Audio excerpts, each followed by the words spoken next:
On va corriger ici l'exercice 2 du TD, du coup, grand A, structure de la Terre. Donc, l'idée ici, c'est de déterminer donc la composition du noyau en s'aidant de celle des météorites. Pourquoi? Eh bien parce que, vous voyez ici, les chondrites, ce sont des météorites indifférenciés qui représentent au final la composition de la Terre globale. Notez, composition globale de la Terre. Donc si vous prenez la Terre, vous mélangez tout en quelque sorte, vous avez la composition d'une chondrite. Okay. Alors, je vous conseille, des fois pour mieux vous représenter peut-être les choses et mieux voir comment vous allez pouvoir résoudre un peu l'exercice, de faire des schémas qui vont représenter un peu ici les choses. Ici, justement, on vous parle de cette composition globale de la Terre, du noyau dont il faut déterminer la composition, et puis là, C plus M, c'est croûte et manteau.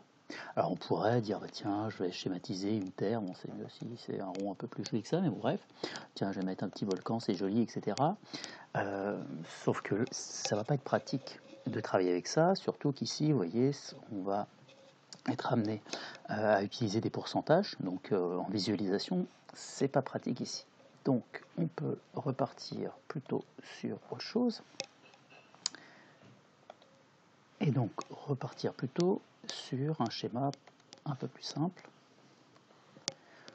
où on va représenter la Terre, du coup comme plutôt une forme comme ça géométrique, ce sera plus simple. D'accord? Donc voilà, ici, notre Terre. On nous dit du coup, là on va noter les informations captées dans l'énoncé, qu'ici sur cette Terre, on a le noyau, dont la masse va représenter 25%, donc 0%, 25% ici, et donc pour arriver au 100%, c'est là, donc ça c'est le noyau, qu'il va falloir rajouter le C plus M, donc croûte plus manteau. Okay. Et les chiffres ici vont nous donner à chaque fois la composition justement soit de la croûte et du manteau, enfin de l'ensemble croûte-manteau, ou de la chondrite, c'est-à-dire au final l'ensemble ici croûte-manteau plus noyau. D'accord? Si on remélange tout ça, on a cette composition de la chondrite. Alors pour s'en sortir avec ce genre d'exercice, il faut faire ce qu'on appelle des bilans de masse. Pourquoi? Parce que au sein de la Terre, on a une composition, enfin une quantité définie d'un élément, d'accord? Donc imaginons, voilà, que je prends un élément, je vais faire 3, 5, 6, 7, 8 points, et donc cet élément est réparti entre le noyau et l'ensemble croûte plus manteau. Donc la masse de l'élément dans l'ensemble croûte plus manteau, plus la masse de l'élément dans cet ensemble noyau, doit correspondre à la masse globale, d'accord, présente au sein de la Terre. Donc on va pouvoir faire du coup ce bilan de masse et noter que la masse, alors je vais reprendre ici le fer puisque c'est demandé dans l'énoncé, la masse de fer sur la Terre, je vais mettre juste un T, c'est au final la masse de fer dans le noyau plus la masse de fer dans l'ensemble croûte plus manteau. D'accord? Donc ça, c'est un bilan de masse.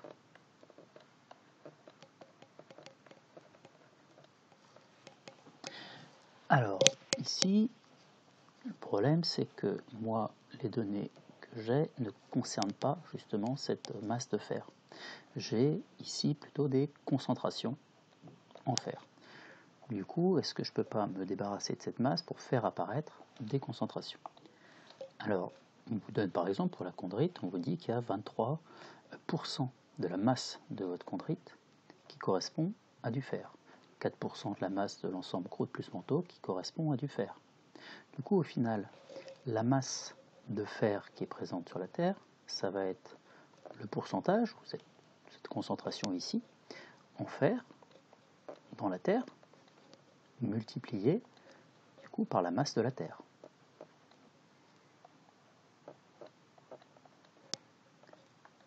de la même façon, la masse de fer dans le noyau, c'est le pourcentage de fer dans ce noyau fois la masse du noyau.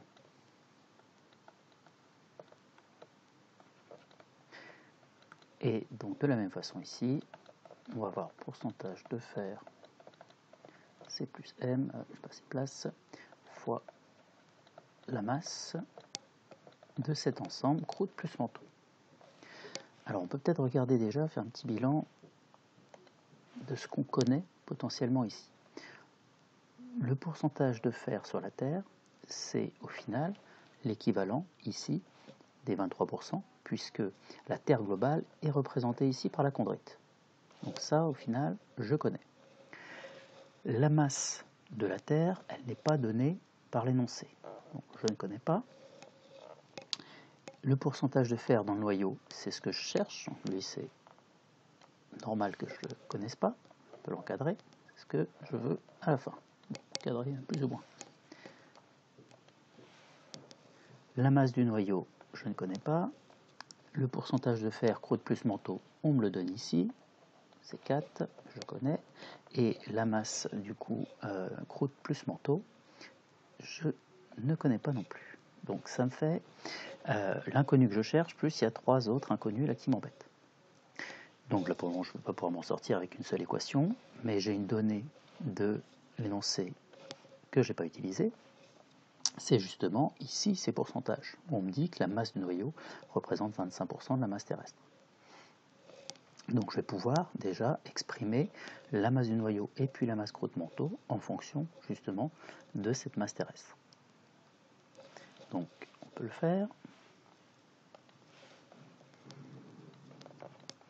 Donc le pourcentage de fer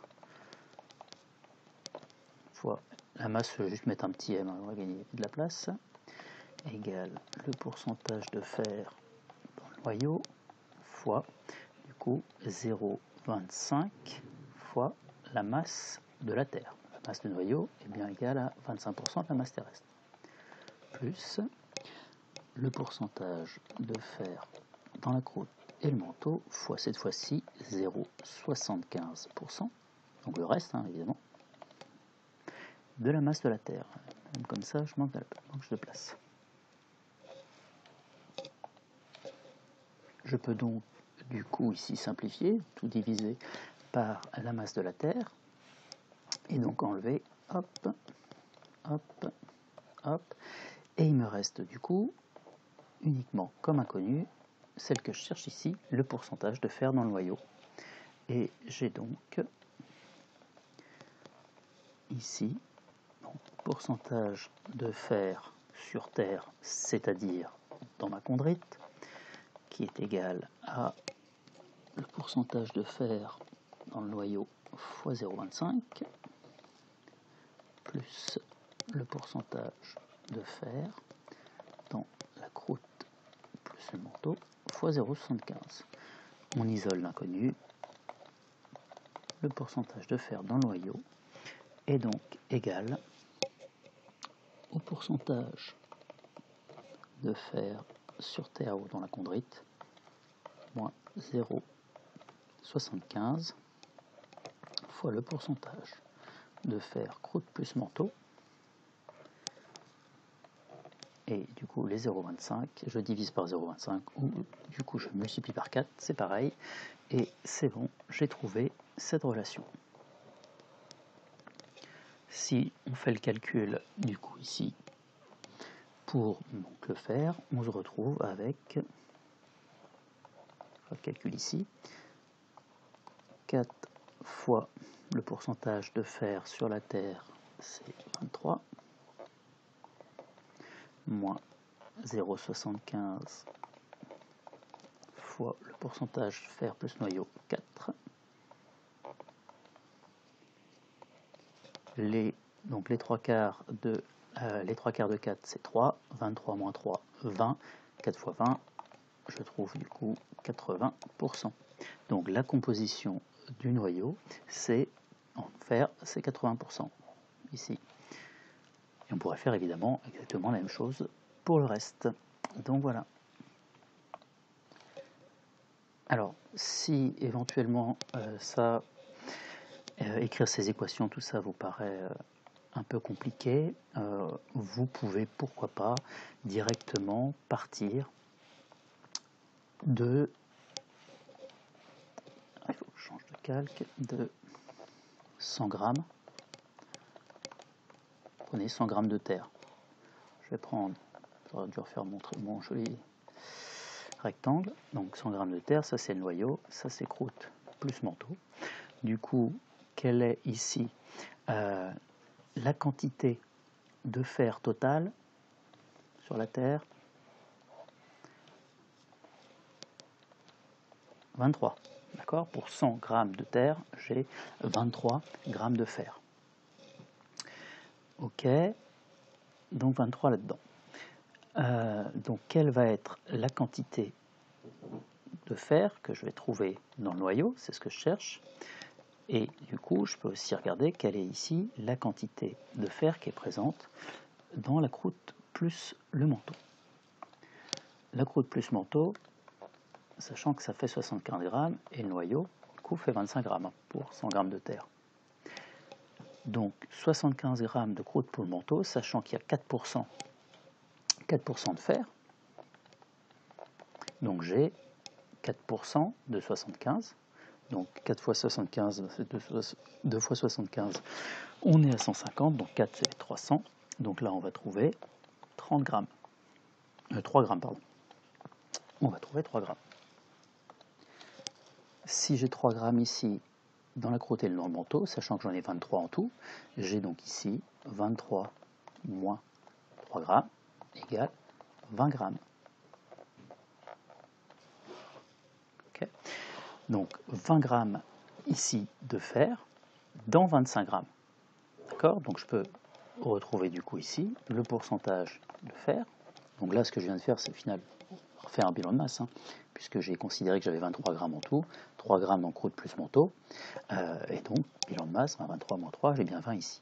Donc le pourcentage de fer c'est 20 grammes présent ici sur mes 25 grammes au total présent ici. Et donc je retrouve bien ici, hop, je retrouve bien du coup 80, pas 80, 80 et c'est 100%. Donc voilà, ici.